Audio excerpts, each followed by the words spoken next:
I just got three things to say. God bless our troops. God bless America.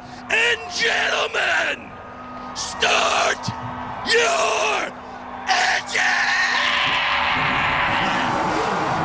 This is the most American. That's America right there, baby. I'm pumped. All right, you ready? Let's do it. It's Let's race go. week, baby. Woo! What's up, everybody? Welcome back to the Formula America podcast. We're your hosts, Kurt and Dylan, and we are pumped up. It is not only race week, but it's race week back in the U.S. I am so excited. This is one we've been waiting for basically all year. This is incredible. Bro, Austin Love has it. been bonkers. We have the Texas-Georgia game this weekend. We have COTA this weekend. We had ACL last weekend.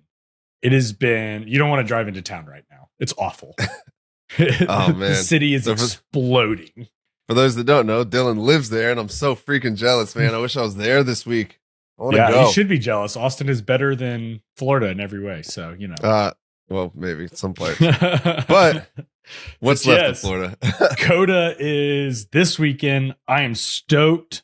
They have resurfaced the track. We have fake gravel. We have all kinds of craziness. It's sprint weekend. Way too many predictions.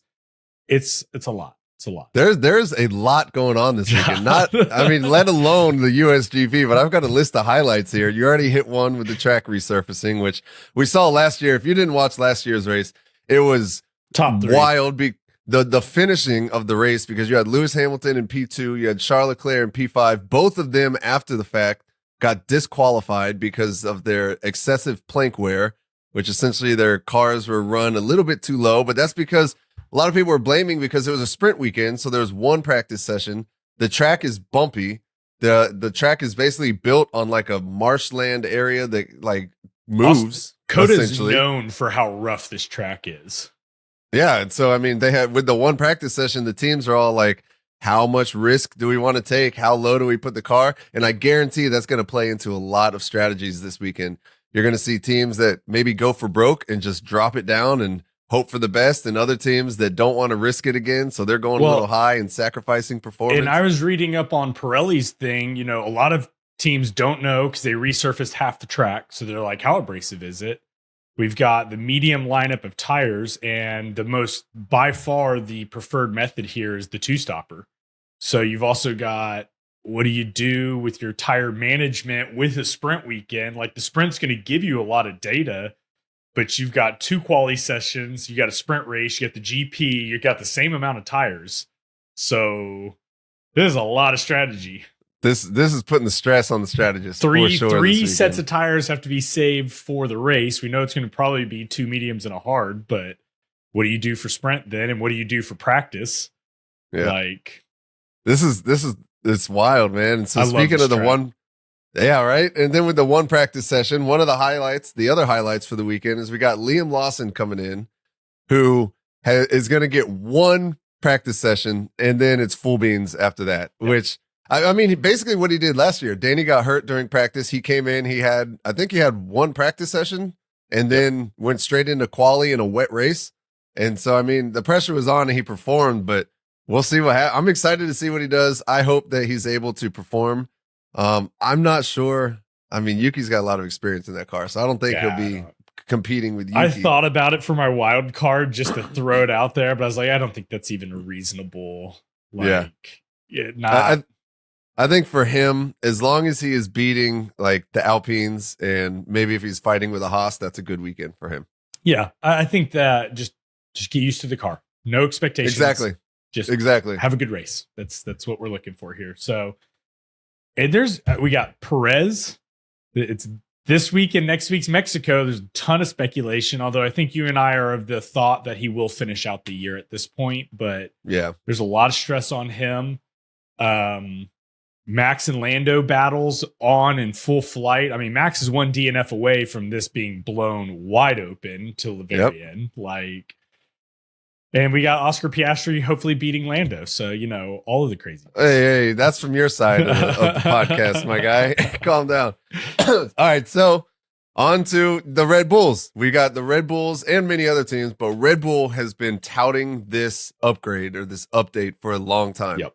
They have been talking about this, and Helmut Marko is basically saying that this is going to turn the season around for them.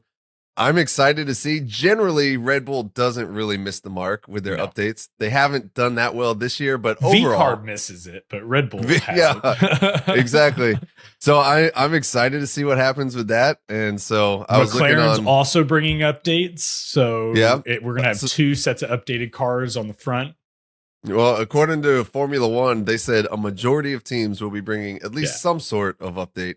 But I think those are the ones that we're excited for, and that's where the battle is going to be, honestly. And then we'll have Mercedes and Ferrari kind of unknown wild cards in the background for sure. And this is most of the team's favorite track to bring upgrades from. You just had a good break, plenty of time to work on them. COTA is super well balanced. It doesn't blow off the front tires or the rear tires. It's got a little bit of everything. It's a great place to shake down updates and see how they are. So it'll be really interesting to see how this weekend goes.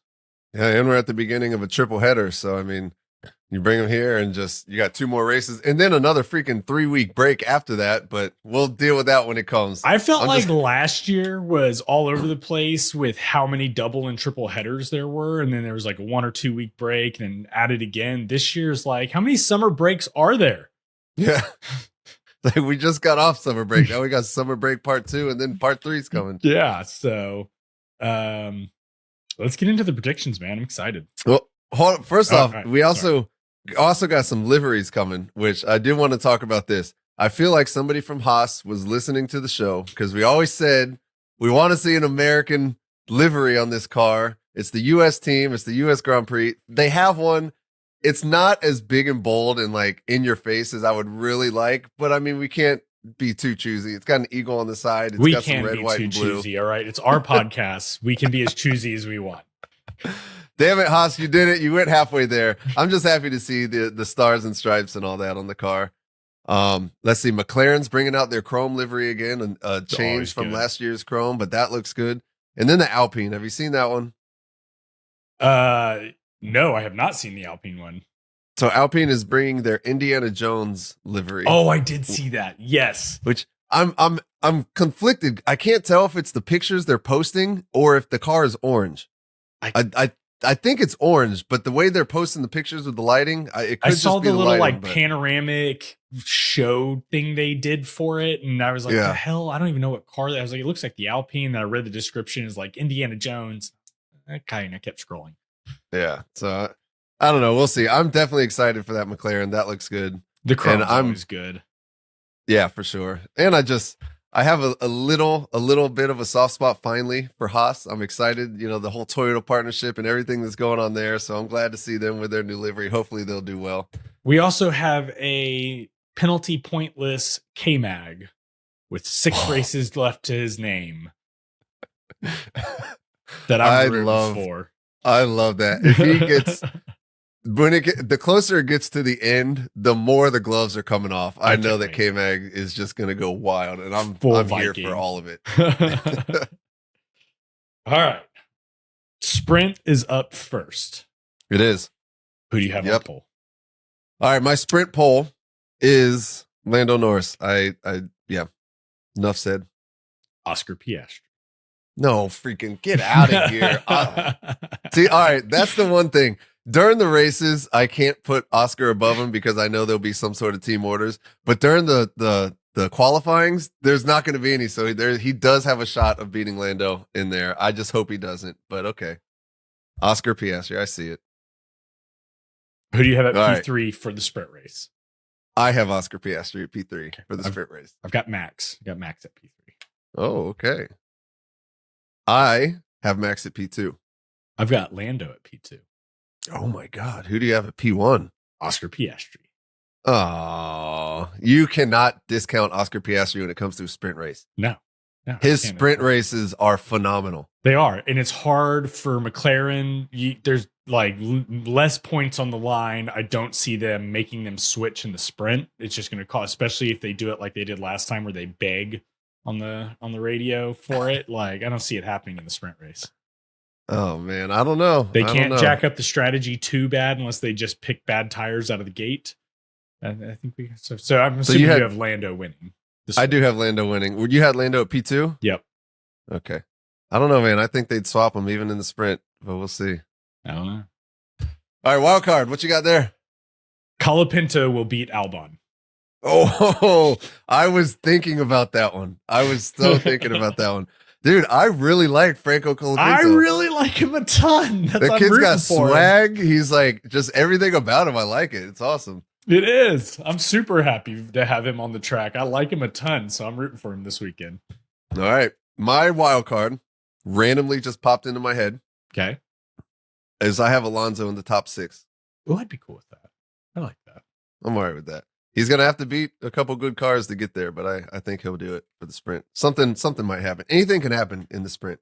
That's why I like sprints so much. Well, and the thing that I absolutely love about COTA, like by far one of my favorite of all of the tracks across the board, is turn 1. Yes. Anything can happen off the line, up the hill, into turn 1. Like, and it's my favorite race start by far. And we get it twice this weekend. So yeah, dude, I was doing recently got to do some simulator work, and I did COTA for a while. There are some difficult sections. The S's, hard. Like turn 6 through 10, the way they like get tighter towards the end. If you don't hit that right, it ruins your lap. That first turn, it's hard to pick out your braking point, and then you can't even see the apex of the turn. It's a fun track, but it is hard, and that turn 1 always gets people out. It does. The S's, even on the simulator, I've done them a few times. You're basically able to take them, flat out. But even on a simulator with traction control, I couldn't take them flat out. Like, it's shit's hard. All right, let's go on to the Grand Prix. I think this is where we'll have our one overlap. I've got Norris on pole for the Grand Prix. I too have Norris on pole for the Grand Prix. So I think all right, but. That's it. There's not going to be another overlap. There's no way. Watch us have all 4 the same. It's not even possible. All the way down to the not to the wild even card. Possible. All right, what do you got, P3? Charles Leclerc. Are you freaking kidding me? All right. P2, P1, 0% chance. Oh my God, I guarantee we had the same here. No, I guarantee we don't. I hope not. All right, let me go. I guarantee we don't. My P2, I got Lando Norris. My P2, I have Lewis Hamilton. Oh, okay, good. We do have some, which you can't mess that up, or which is a good bet, I'm going to say, because Lewis is a 5-time winner more than anybody else. He Max loves is this a 3-time winner. He is good at this track. And remind me at the end, I've got a little trivia for some winners here for you. All right. Let's see. That was P2. Who you got, P1? Max Verstappen. So do I. What?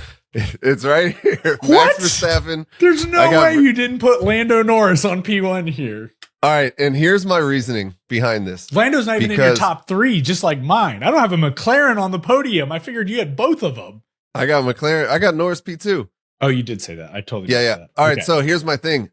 I think that upgrade or that update is going to work. And I think there's going to be a fight between Max and Lando. And in a fight with Max and Lando, I'm not going to discount Max Verstappen. No, hell no.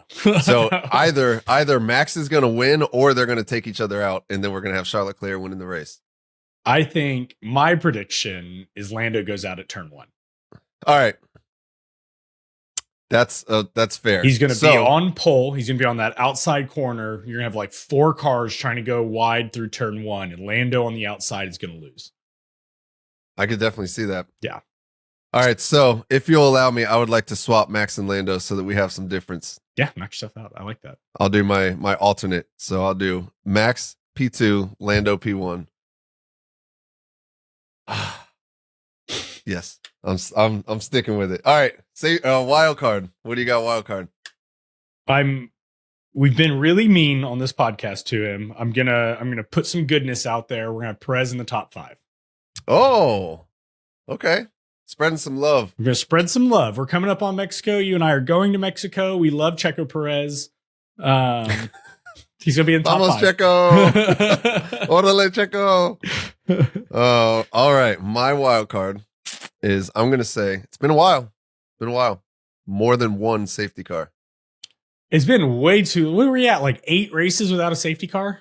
It's somewhere around there, yeah.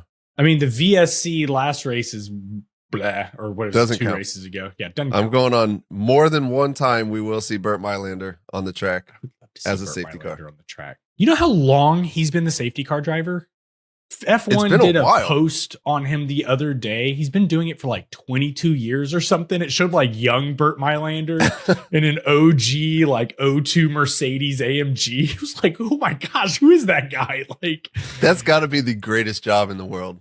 You think that, but I imagine being in full race getup, neck brace on, sitting in that Mercedes all race, every race.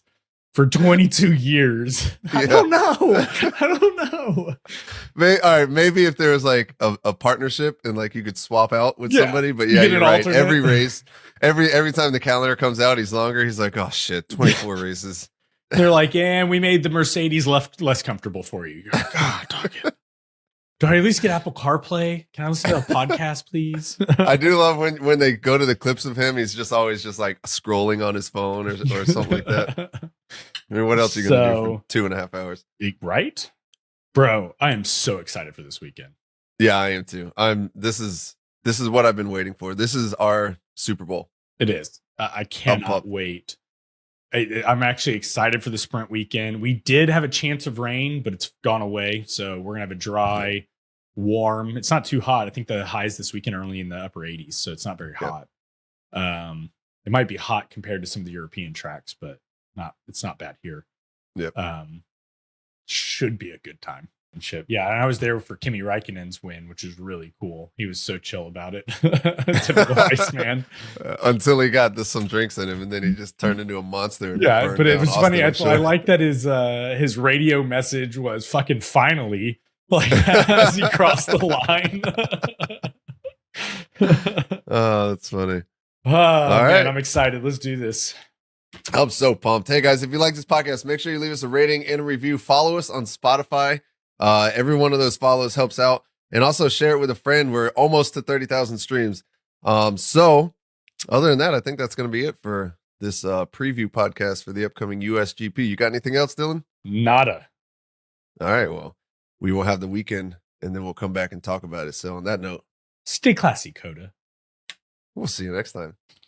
Swapped it up there for you. Catch you off guard. You weren't ready. You did. Good job.